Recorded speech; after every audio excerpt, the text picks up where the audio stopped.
जन्म हेले मृत्यु सुनिश्चित यह एकमात्र निष्ठुर सत्य। रक्त मांसर शरीर माटी मिसी जाए किंतु जो व्यक्ति निज जीवन काल में समाज पाई किछि मंगल कार्य करिथाए से जनमानस रे दीर्घदिन जीवित रहे। सेहीपरि जड़े विरल व्यक्तित्व स्वर्गत हाजी मोहम्मद अब्दुल बारी एही नार परिचय केवल भद्रक जिला तथा राज्य नुहे बरं समग्र भारत वर्ष रे रहिछि।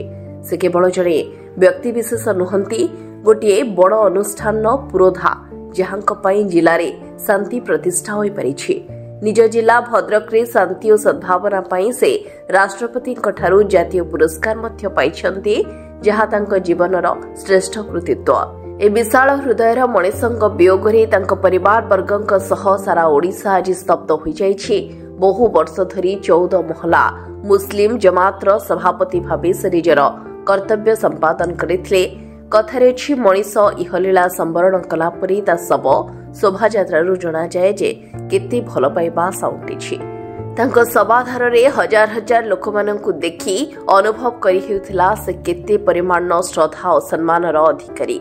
एही अवसर रे भद्रक जिलार विशिष्ट व्यक्ति माने तांको पई शोक मंतव्य प्रदान करिथिले।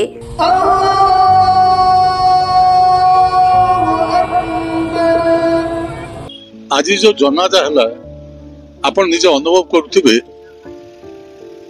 तांकर मर शरीर को सम्मान दवा पई भद्रक अंचल प्राय 25,000 ऊर्ध लोक जो उपस्थित रहिले तार प्रमाण होते बारी बाबू को एथुर प्रमाणित एवं बारी बाबू को भल पाइबार जो मूल कारण मुख्य कारण जे तांकर 86 वर्ष जीवन भितर प्राय 50 वर्ष केवल ये भद्रकर केवल भाईचारा रहिबो, शांति प्रतिष्ठा रहिबो एवं जो विभिन्न संप्रदाय लोक एटी बसवास करछन्ति तांको भितरे सद्भाव रहिबो से जो कार्य करिथिले ताको आज भद्रकवासी तांको तिरोधान दिन प्रमाणित करदेले जे एते संख्यार उपस्थित अन्य कौन नेता हो कि आउ को व्यक्ति विशेष आउ हबार भी मत संभावना नहीं।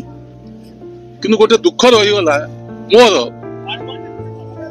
जे तांको गोटे राष्ट्रीय सम्मान दिया जाइथिले भल ही थांता। देखो से भद्रक गोटे एभड़िया व्यक्ति थिले भद्रक मुस्लिम जमा सहित से तो जड़ित थिले सभापति थिले भद्रक जनसाधारण से पाखापाखि 50 वर्ष सेवा कर सेवा और भाईचारा उभय संप्रदाय मध्य जो भाईचारा एभड़िया से सृष्टि कले जाकू भारत सरकार देखिला परे जानिला परे तांकू शांति और सद्भावना पुरस्कार दे सम्मानित कले 2011 मसीह जाकू तांको सम्मानित करथिले राष्ट्रपति प्रणब मुखर्जी और प्रधानमंत्री मनमोहन सिंह।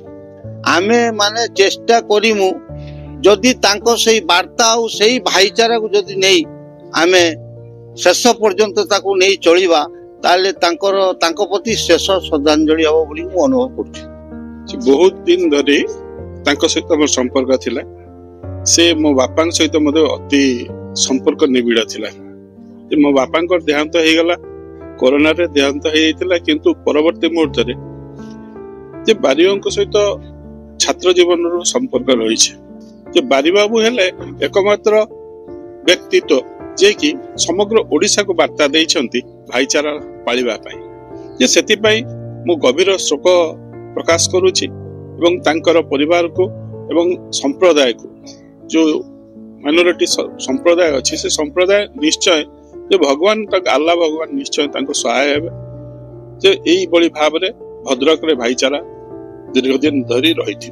हाजी अब्दुल बारी भद्रक रो जने रिनाउंड फिलांथ्रोपिस्ट थिले एवं सारा भद्रक काई कि पूरा ओडिसा रो गर्व एवं गौरव थिले से 2011 रे नेशनल हार्मोनी अवार्ड पाइथिले एवं सेते बेले आपनकर प्रधानमंत्री डॉक्टर मनमोहन सिंह मध्य बहुत प्रशंसा करते डॉक्टर हाजी अब्दुल बारी एवं ନ୍ୟାସନାଲ ଆୱାର୍ଡ ପାଇ ସାରିଲା ପରେ ମଧ୍ୟ ତାଙ୍କ ମନରେ ଆଦୌ କୌଣସି ପ୍ରକାରର କିଛି ଇଗୋ ନଥିଲା। ସେ ଜଣେ ସାଧାରଣ ଲୋକ ଥିଲେ। ସେ ସାଧାରଣ ଓଡ଼ିଆ ଭଦ୍ରକରେ ଯୋଉମାନେ ରହୁଥିଲେ, ଯୋଉମାନେ ଗରିବ ଥିଲେ, ସେମାନଙ୍କ ପ୍ରତି ସେ ସବୁବେଳେ ସମବେଦନା ଦେଉଥିଲେ। ବିଭିନ୍ନ ଅକେଜନରେ ତାଙ୍କୁ ସବୁବେଳେ ଦେଖିବାକୁ ମିଳୁଥିଲା ଏବଂ ଯେତେ ପର୍ଯ୍ୟନ୍ତ ଭାଇଚାରା ଥିବ, ଯେତେ ପର୍ଯ୍ୟନ୍ତ ଲୋକମାନଙ୍କ ଭିତରେ ଶାନ୍ତି ଥିବ ଏବଂ ଶାନ୍ତିର କୌଣସି ମହତ୍ଵ ଥିବ, ସେତେବେଳେ ପର୍ଯ୍ୟନ୍ତ ବାରିବାବୁ ରହିବେ ଏବଂ ବାରିବାବୁ ଅମର ହେଇକି ରହିବେ। ଏଥିରେ ଆଦୌ ଆମର ଇଏ ଅବକାଶ ନାହିଁ ଏବଂ ବାରିବାବୁ ଉଭୟ ସମ୍ପ୍ରଦାୟଙ୍କ ଭିତରେ for all times to come in future समाज रे तांकर एते बड़ भूमिका थिला। से जाति धर्म दल निर्विशेष रे मानव सेवा को ही से निजर प्रकृत सेवा को भाबुथिले। से जते घरे घरु बाहर जाउथे तांको चला पथ को से केबे धर्म आधार रे आकलन करूथिलेनी।